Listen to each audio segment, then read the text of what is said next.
Welcome to the Cross Creek On Demand podcast, a podcast for you because God is for you. Do you ever feel like life is running you instead of the other way around? Your weekends vanish in a blur of errands, screens, and to-do lists, and by Sunday night, you're already bracing for another week of nonstop activity. What if there's a better way?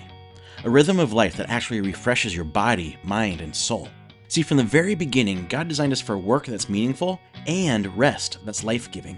In this episode, we'll explore how stepping into that rhythm, trusting God, ceasing from the constant grind, and embracing true rest can transform the ordinary moments of life into something extraordinary. We're ready to stop chasing busyness and start living the life God intended. So, let's talk about it together.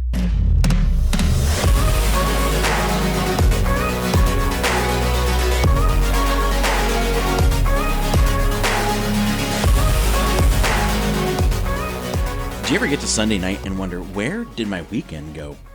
Like maybe all the weekend gave you was muddy cleats in the back seat, 3 frustrating trips to Home Depot, and a few hours of staring at different sized screens. And now, another week's coming. More practices, appointments, school events, work deadlines, coming at us nonstop. See, we're emotionally exhausted from life, and also probably the anger and hate in the world. See, we try to rest, but it rarely refreshes us because our rhythms are out of sync. The biblical story tells us God made us for a rhythm of work and rest. But instead, we're constantly going, being productive, creating experiences, constantly shoving reels and posts into our brains. It's no wonder we feel frazzled, distracted, and empty. But from the beginning, God showed us a better way. And still today, he invites us to reclaim a life of healthy rhythm, ordinary joy, and real peace. So if you're tired, whether you call yourself a Jesus follower or not, Jesus invites you to something better. If we want truly refreshing, deep rest, we need to go back to the beginning, because life works best when we follow the original rhythm. See, here's how God chose to introduce humanity into his story. Genesis 1. So God created human beings in his own image. In the image of God, he created them. Male and female, he created them. Then God blessed them and said, "Be fruitful and multiply, fill the earth and govern it. Reign over the fish in the sea, the birds in the sky, and all the animals that scurry along the ground." See, God created us in his image for purpose, creativity, and fulfilling work. We were designed to have a rhythm of work, and work done well mirrors God. See, work isn't something to be avoided or dreaded. It can actually be life-giving. When we work, we're reflecting the image of God by bringing creativity, help, and ideas into the world that wouldn't have been there otherwise. Like maybe you've experienced that in your life, whether it was an actual job or maybe a hobby. Something you do that takes effort, but it's life-giving at the same time. See, that's living out your God-given purpose for work. But we twist work, don't we? We twist it into something to prove ourselves or earn value. And then we get stressed and we let work define us. See, work was supposed to be a gift, not a punishment or even a paycheck. God gave humans work even when all of their needs were already met. Look at this. Then God said, "Look, I have given you every seed-bearing plant throughout the earth and all the fruit trees for your food. And I have given every green plant as food for all the wild animals, the birds in the sky, and the small animals that scurry along the ground, everything that has life." And that is what happened. Then God looked over all he had made, and he saw that it was very good. And evening passed, and morning came, marking the 6th day. But if we keep going, we see work isn't the whole story. See, God's design didn't stop on day 6. Genesis 2. So the creation of the heavens and the earth and everything in them was completed. On the 7th day, God had finished his work of creation. So he rested from all his work. And God blessed the 7th day and declared it holy, because it was the day when he rested from all his work of creation. So from the beginning, God showed us that even though work is good, life isn't about what we can produce. Our worth doesn't come from what we do. God modeled a healthy rhythm of work and rest from week 1. See, we were designed to have a rhythm of rest, and rest done well mirrors God. And I love the order of how things take place in this account. See, God first says, like, hey, I created you, and here's what you're going to do. Your job is to rule the earth, work it, create, produce. And if these humans were anything like me, they're probably thinking, okay, awesome, yeah, let's do this. I'm ready to go. I'm ready to work and start creating and start subduing things. But before they do even one day of work, God says, hey, hold on, what's the hurry? Like, hold on, kids, let's make sure you know how to do this life the best way. So let me show you how to rest first. See, without purposely resting and reflecting, work becomes a burden instead of a gift. We need a healthy rhythm of work and rest, and God modeled it from the very beginning. But the story doesn't stop there. Instead of being satisfied with what they were given, humanity subdued other images of God, and on their backs they created cities, civilizations, and empires.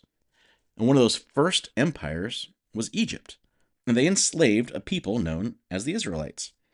But God rescued them and led them out of Egypt. But unfortunately, after generations of slavery, work was their only identity. So God needed to remind them that they were made for more than just work. But we humans can be such workaholics, right? God couldn't just suggest resting, He had to command it. And number 4 in the 10 big commandments He gives them does just that. Exodus 20. Remember to observe the Sabbath day by keeping it holy. You have 6 days each week for your ordinary work, but the 7th day is a Sabbath day of rest dedicated to the Lord your God. On that day, no one in your household may do any work. This includes you, your sons and daughters, your male and female servants, your livestock, and any foreigners living among you. For in 6 days the Lord made the heavens, the earth, the sea, and everything in them. But on the 7th day He rested. That is why the Lord blessed the Sabbath day and set it apart as holy. The Sabbath. Now, if you enjoy having weekends off, this is historically where it started. You're welcome. But the Sabbath wasn't just about having a day off. God is telling these former slaves, your value doesn't come from what you produce, but from my love for you. It taught them to trust God's provision and not their own productivity. But think about it. Taking a full day off meant that some of the harvest could be missed. A day of sharpening and repairing tools or working on the house or the barn is lost. Even their meals would take extra planning. There's no takeout or refrigeration. They got to figure this thing out. Though I'm guessing a day off from cooking was probably a welcome break for the women of the house. But maybe they're thinking, like we probably would, if we take a whole day off, how are we going to get anything done? But God was saying, trust me enough to rest. I'll provide while you stop. See, the Sabbath was an invitation to trust God by choosing to stop being productive. Rest isn't really about what you do, it's about who you trust. If you think about it, like frantic hurry is often the result of a lack of trust. See, we think everything depends on us. Who will get it all done if I don't? Everything will fall apart if I'm not there holding it together.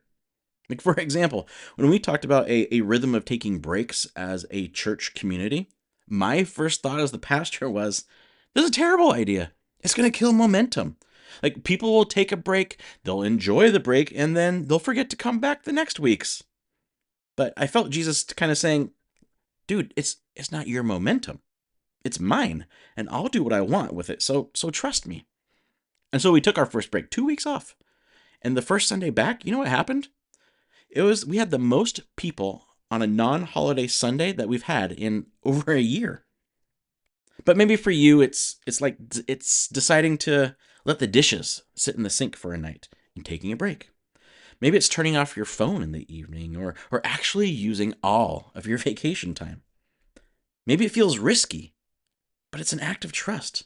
Trusting God loves you and will take care of things while you rest.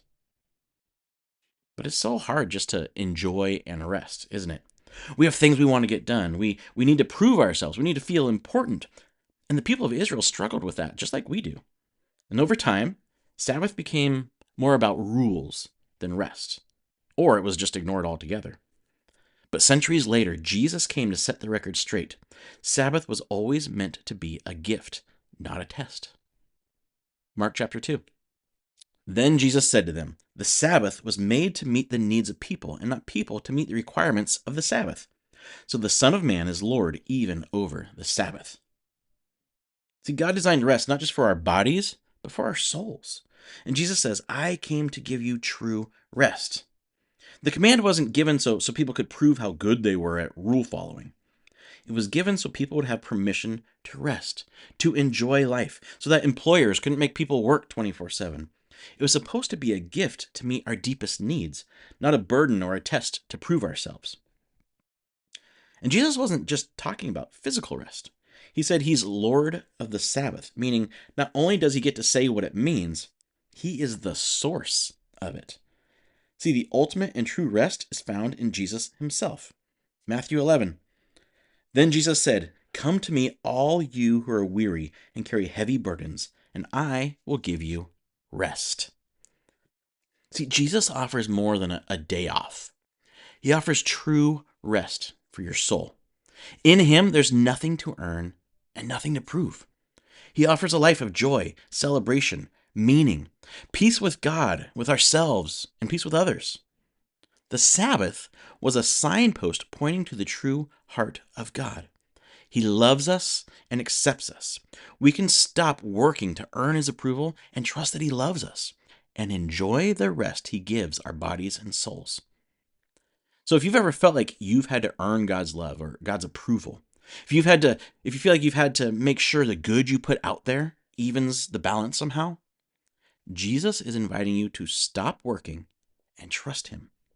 And your first step can be accepting his love and truly rest for the first time. So if you're done trying to prove your worth to God, to yourself and anyone else, and you're ready to accept his invitation, it's simple. Just tell him. Tell him, I'm done working. I accept your love. Teach me how to rest in you. And as we live our lives, we can celebrate and model the true rest of Jesus by enjoying the healthy rhythm God designed for us in the beginning. So, let's learn to rest in Jesus by practicing a life of Sabbath rest. And I'd say start small. Make it joyful, not legalistic and like, oh man, I gotta do this to make God happy. No, it's for you. So here's my invitation.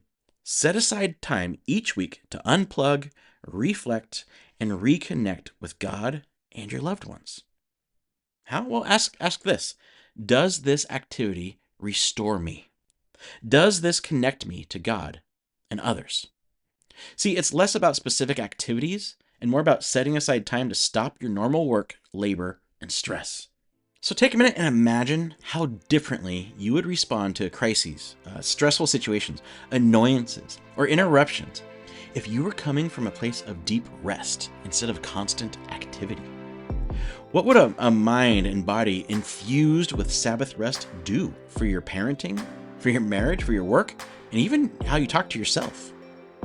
How much more could you actually enjoy Jesus and the life he's offering if you rested? And what if we, as a group of people, practiced this with each other? When we see each other on Sundays or even throughout the week, we were places of rest and peace for each other. Reminders that we are loved, accepted, and enjoyed just as we are. We would have a reservoir of peace and joy and security to give to the world. We would be a shining beacon to our stressed out, constantly grinding world. It would allow us to be agents of peace instead of adding to the anger, outrage, and despair. So let's show our neighbors and families that Jesus really is enough, and that ordinary life lived in God's rhythm is beautiful, meaningful, and full of joy. See, ordinary life becomes extraordinary when we rest in Jesus.